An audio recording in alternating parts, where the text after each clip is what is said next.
Guys, welcome to my videos. Guys, I have something really breaking and really something important that will bring smiles to a lot of people. So guys, we all know that Canada is going through some labor shortages, and in some areas the shortage is huge.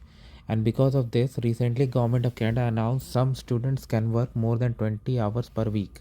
Now they are again gonna introduce a temporary measurement. This will help so many people.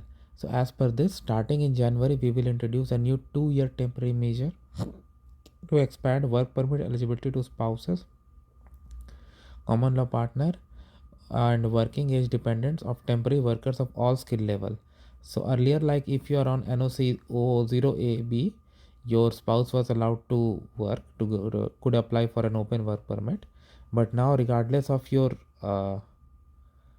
skill level job, your spouse and dependent, if they qualify, will be eligible to work. So this is really huge. So again, in the second portion of this tweet, they have mentioned this will help employers. Perfect.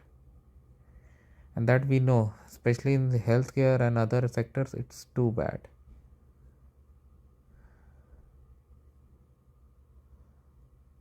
Canada will expand work to sponsor working children through a phased approach for workers at all skill level. Okay.